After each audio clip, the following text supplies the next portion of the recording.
တခါသားဆွဲလဲအင်ဒိုချက်ကြော်မစားဘူးတဲ့လူလုံးဝမစားပါနဲ့နော်ကျွန်တော်ကတော့စားမိလို့နေ့တိုင်းကိုစားချင်နေရပါတော်တော်ဆွဲပါတယ်လုံနီးလေးရလည်းအရန်ကိုလွယ်ကူပါတယ်ရေစေးတက်စေပြီးသားချက်သားကိုကျွန်တော်တို့စားရင်ကြုံမှုချက်သားမှုနဲ့စနစ်မှုတ်ထည့်ပြီးတော့အနာရွက်လောက်နှက်ထားပေးလိုက်ရပါပြီနော်ပြီးရင်ကျွန်တော်တို့ဂျင်းစပလင်ကိုကျွန်တော်တို့ရိုက်ထည့်ပြီးတော့ဂျင်းနှဲငယ်နဲ့ပြုတ်ပါမယ်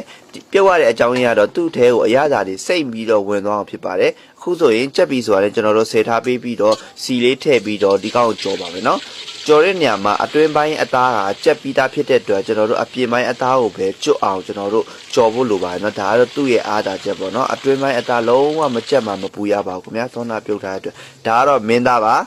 အဓိကလို့ပြောမှာပေါ့နော်ငရုတ်တိကြက်တင်ပြကိုကျွန်တော်တို့စောစောနာကြက်သားကြော်ထားတဲ့စီနဲ့ကြော်ပါမယ်ပြီးရတာကိုတော့ဆိုင်းကြုံမို့ကြက်သားမှုတ်ထည့်ပြီးတော့စောစောနာကြက်သားကြော်ထားတဲ့စီလေးကိုထည့်ပြီးတော့ထပ်ထောင်းလိုက်ပါမယ်ညက်လေးထောင်းမှာဒီနေရာမှာငရုတ်တိကလုံးဝမဆက်တော့ပါဘူးနော်ဘာဖြစ်လို့ဆိုတော့စောစောနာကျွန်တော်တို့စီနဲ့နိုင်နဲ့ကြော်ထားရတာဖြစ်လို့ပါပြီးရင်စောနာကျွန်တော်ကြော်ထားတဲ့ကြက်သားပေါ်ကိုဒါလေးငရုတ်တိလေးတွေ